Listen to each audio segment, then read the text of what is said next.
I swear, are we ever gonna have a week where we don't have an overstepping mom? Like, why are they always so involved? Or over-involved? A mom forcing the girlfriend to break up with her son. Is her son a jerk, or is she just one of those no one will ever love my boy as much as me kind of moms? I'm telling you, we've seen some crazy stuff. I don't know what to expect.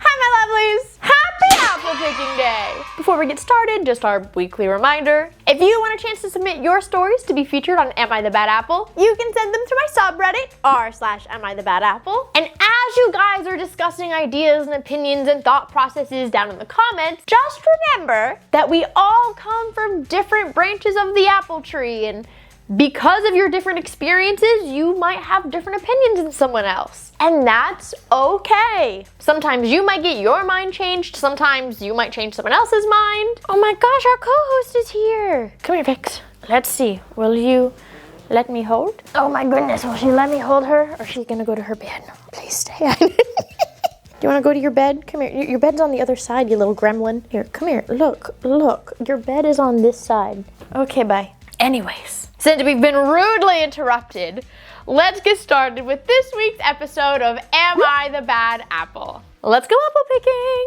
Apple number 1. Am I the bad apple for suggesting my boss give up her child? I've had my black and white cat named Domino since I was 14. I love him more than anything in the world, and I would do anything for him. Well, so after some unfortunate circumstances, we ended up living in this apartment complex near my work. Things were great for a while until our new neighbor moved in. She has a little dog, and she would always take him into my yard to do his business. Once that started happening, I noticed Domino was getting fleas. Of course, I did everything that I could to get rid of them. Flea treatments, medicines, chemicals, you name it. And let me tell you, that is costly.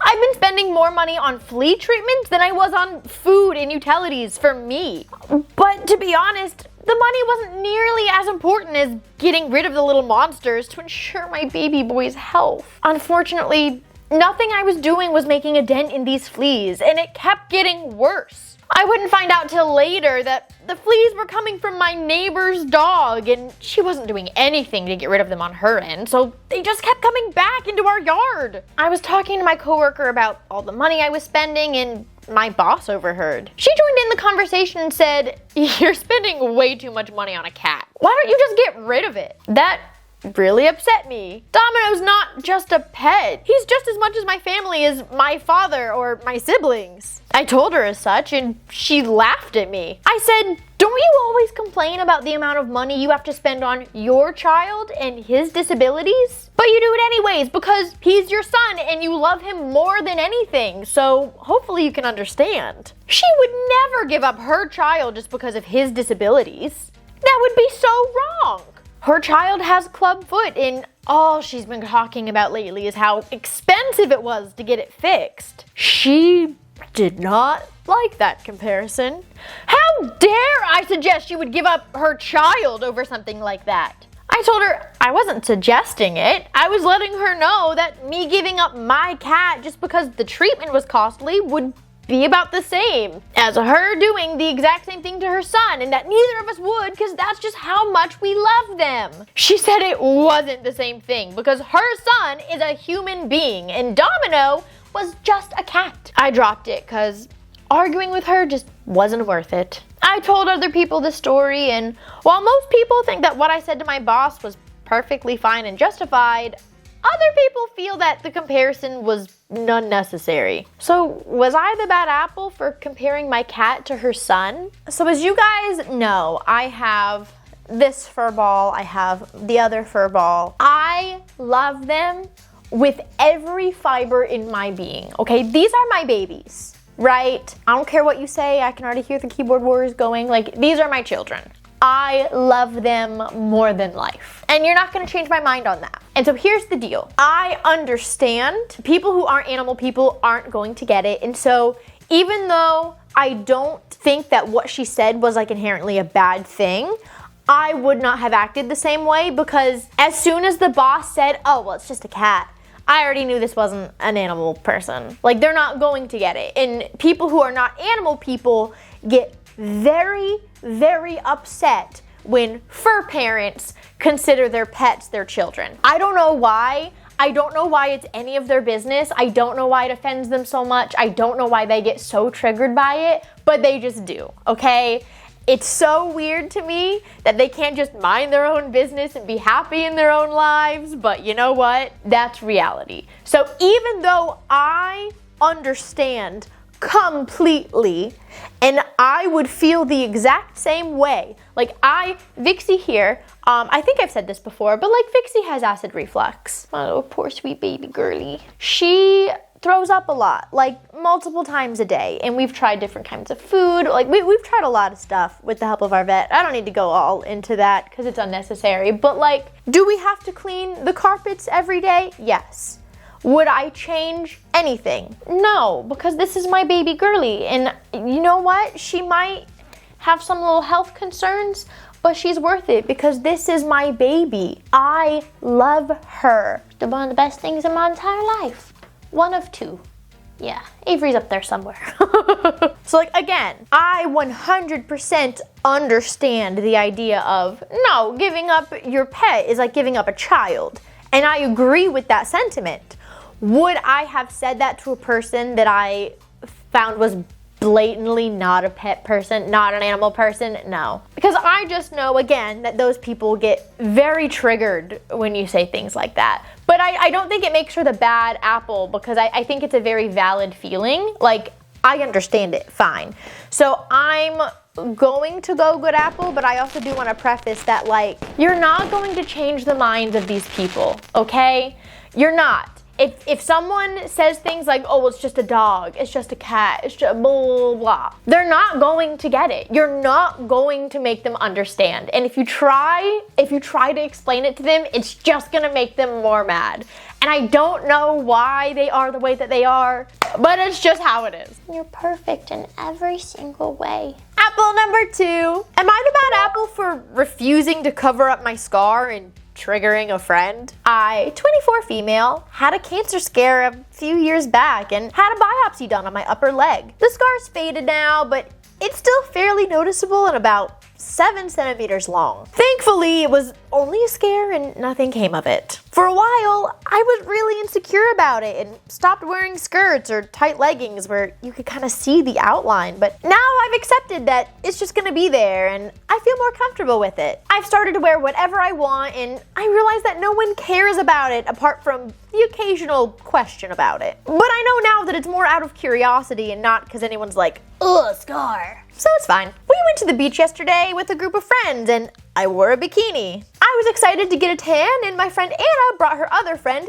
Dana, 25 female. I have met her before, but I don't really know her super well. However, I do know that she started a fundraiser recently for her mother, who's fighting cancer right now. Dana's family situation is very unfortunate, as her dad passed away recently. Her mom has stage 4, and Dana's definitely juggling a lot. I got to the beach earlier than Anna and Dana, so I was already in my bikini when they joined us. Dana was nice to me and asked about my new job, and then Anna went to say hi to the others, and Dana mentioned my scar and immediately recognized it was a biopsy. She asked if I could wear a beach cover-up and said that it was very triggering to her and highly insensitive of me, as I know her mom's going through it right now. I said, no, I'm here to get a tan, and the cover-up's gonna ruin that. Dana didn't say anything else, but didn't talk to me for the rest of the day. Today, Anna texted me telling her that Dana told her what happened, and while she agrees that Dana's comment was weird, I should have just given her a free pass, as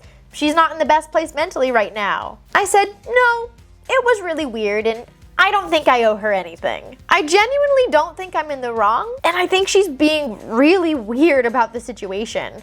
Obviously, if I'm in the wrong, I'll apologize, but I don't feel like I needed to cover up. Should I have? Was I the bad apple? No. Here's the thing. Family illnesses are so unfortunate, and they can be very traumatizing, and it's hard, okay? They're so unfair, and it stinks. Okay, it just does. That being said, when it comes to big things going on in your personal lives, you have to prepare yourself that you're going to run into some of those triggers every now and then. I'm trying to think of how to phrase this because I don't want it to come off as insensitive, because obviously, like, we saw a bad apple last week about how this guy had childhood trauma from abuse and things like that, and his girlfriend just kept trying to make jokes about it and like scare him on purpose and was purposefully drudging up that trauma. And that's not the same. Like, that's not a, oh, well, just get over it. No, that's someone poking fun at someone's trauma and their trigger and like purposely trying to make them feel bad about it. I'm talking right now about like, oh, my family is going through this horrible medical experience, so other people are not allowed to wear swimsuits at the beach because I can see her scar. So like, for example, I haven't talked a lot about this. I've like mentioned that it happened, but I haven't really gone into like specifics.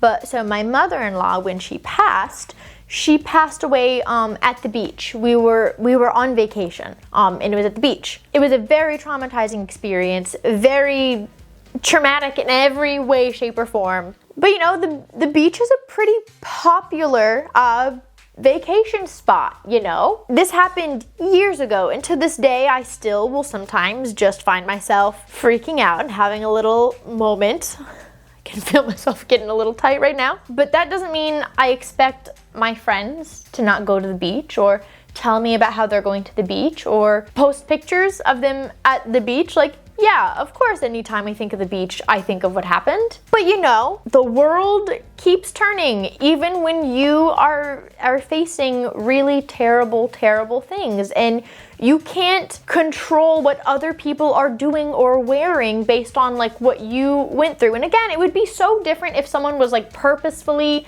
rubbing your trauma in your face. But when they're just living their lives and something that happens to be on their body or like somewhere that they're going, or like, you can't make other people disappear or cover their body or, you know, like not go on vacation. Like, it doesn't work like that. So I definitely think that, what was it, Dana? I think Dana was a little out of line. I don't think OP should like actively be angry at her. At least I wouldn't be. I mean, you know, I don't really know what's going through OP's brain. It definitely was a weird question. It definitely was an out of line question. I personally wouldn't be mad at her, but I don't know what I don't think I would have covered up. Like, if I went to the beach specifically to get tan, no, I would not have put on a cover up. But I don't think I would be actively mad about it. And I'm reading it as like, oh, just give her a free pass, as like a don't be mad at her. And she's like, no, I am mad. And you know that if she wants to be upset, that's her call. I didn't necessarily read, oh, just give her a free pass, as like, hey, you should have just worn the cover up. Let me know if you read it differently than me. But like, I obviously have never had a cancer scare, thank goodness. So I don't have any experience with that kind of scare, or those kind of emotions or anything. So like, if OP is upset by it, you do you, your feelings, your emotions are valid. I don't know how I would feel in that moment, because again, I just don't have that past experience. But I don't think she's wrong for not covering up. And I don't think she's wrong for being upset about it if she is upset about it. So I'm going good, Apple. Apple number 3. Am I the bad apple for not watching my own kids? Me and my ex-husband divorced 4 years ago, and we have 2 daughters together. My ex-husband remarried 1 year ago. I knew he and his wife were expecting because my daughters told me they'd be getting another sibling. Now this Friday, it was his week with the girls, and he called me asking if I could take them earlier. I said, why? He told me that his wife was going into labor and he needed to be with her in the hospital. I said no. That's not a reason to disobey a court order. He could either stay with the girls or leave the girls with a babysitter or take them to the hospital with him. I hung up on him before he could continue. He texted me 2 hours later telling me that I was sick in the head and that he was in a situation where for once he needed my help, but I refused. His best friend, who was a mutual friend of ours until the divorce, also texted me saying that he hopes I was happy with myself. I don't get how I can be the jerk, but it obviously seems like they think I am. If I am the jerk, I mean, I guess I'll apologize, but I need you guys to tell me first. Was I the bad apple? Should I have just watched the kids? What? That feels so petty to me. That is wrong. Like, that feels So spiteful.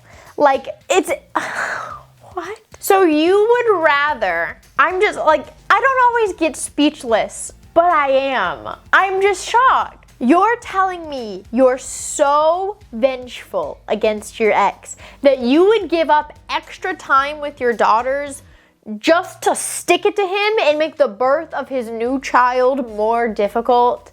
Like, to me, that's wrong. I don't agree with that. And I feel like there's gonna be some people who are like, well, it depends on why they got divorced. Did they do her wrong? If so, she owes him nothing. Like, I understand that. And I understand there's gonna be some people that are like, a court order is a court order. Like, she's not responsible for them then. But like, I just don't agree that that's the right thing to do, okay? If you're co-parenting with someone, you don't have to love your ex, okay? People get divorced for plenty of reasons, and some people have great relationships with their exes, some people have awful relationship with their ex-husbands, but at the end of the day, you're co-parenting your children together.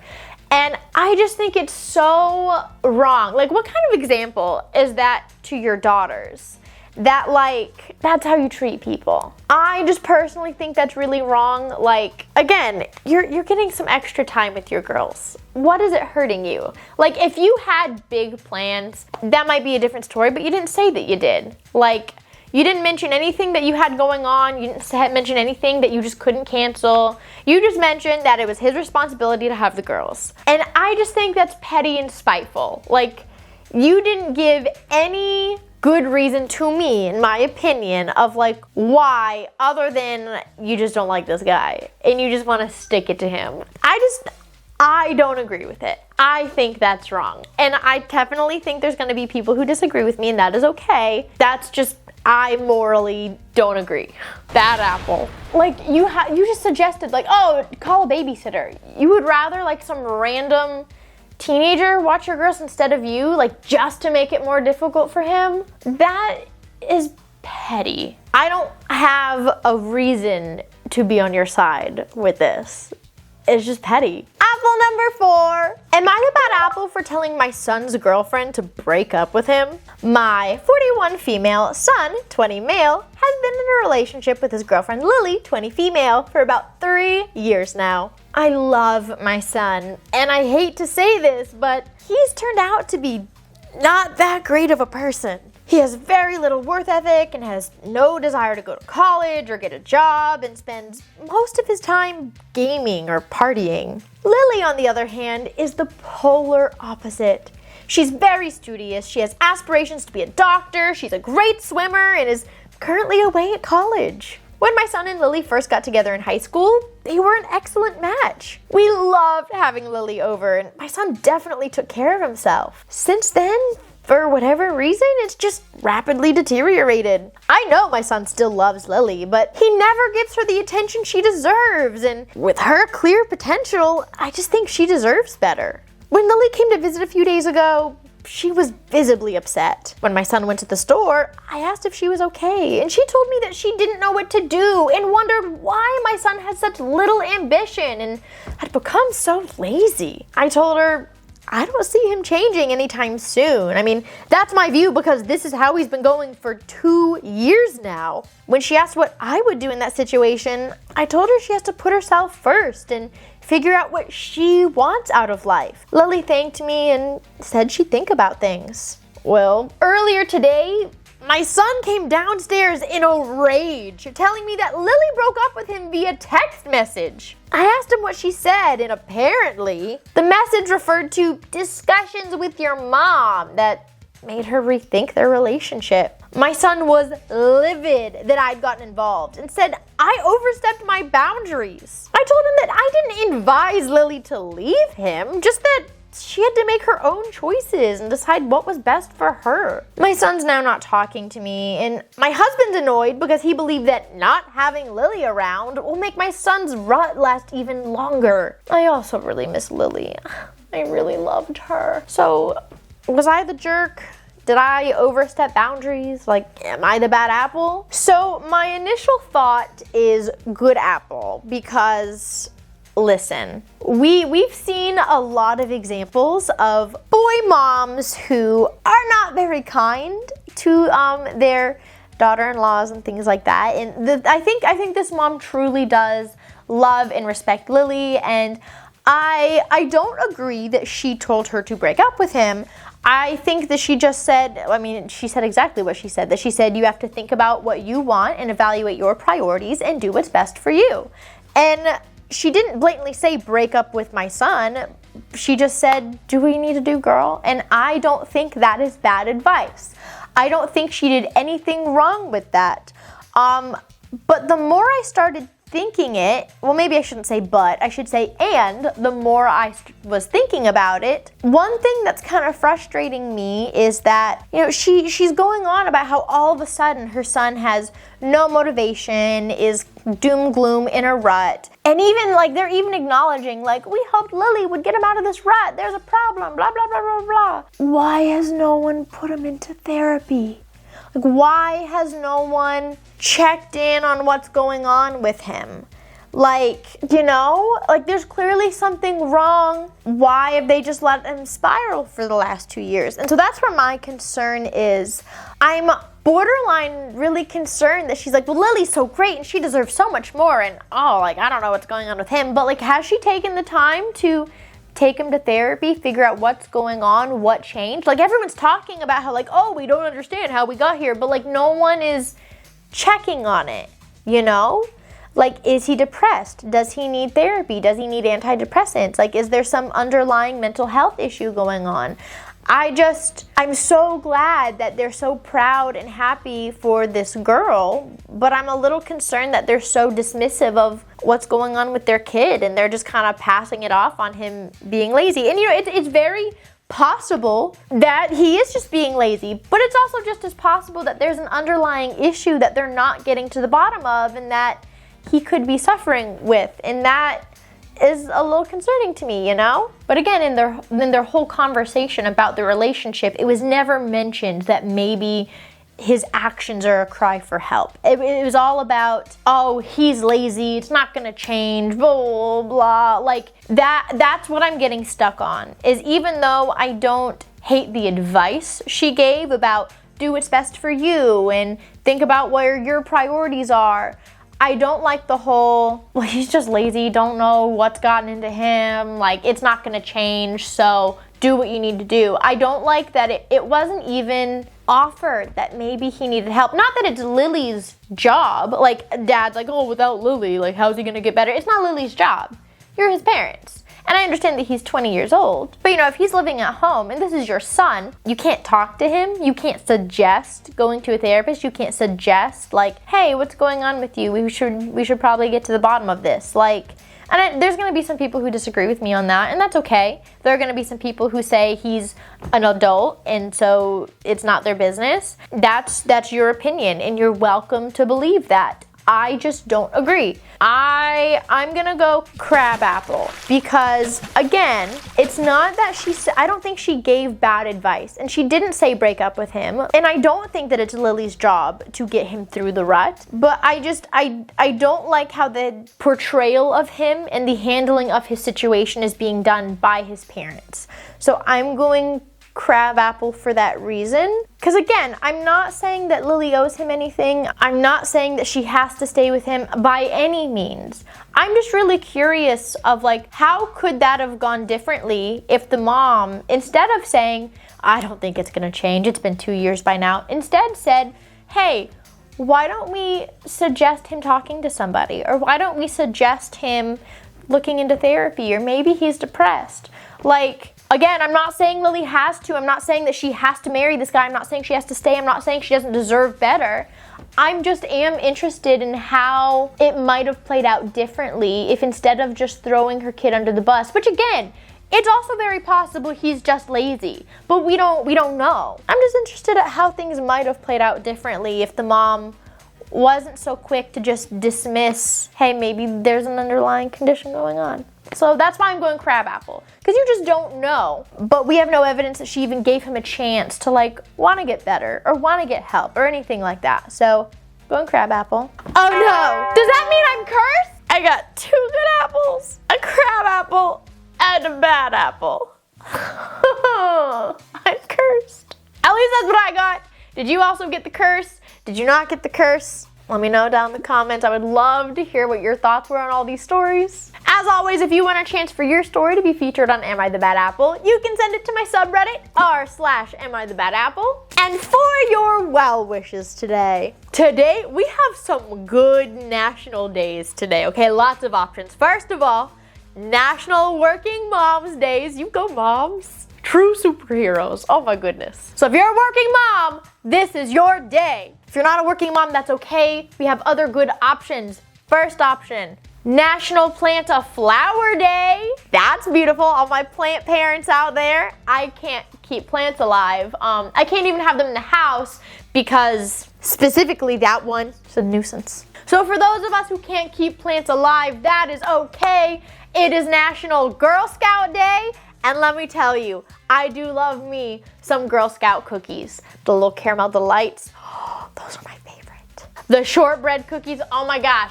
You know what, listen, the number one thing that like hurts my heart about not working at a school anymore is I don't have access to Girl Scout cookies like I used to. It's truly heartbreaking. What are your favorite Girl Scout cookies? Thank you so much for hanging out with me today. I hope you have a great rest of your day, and I hope to see you all next week. Bye, my lovelies. Mwah.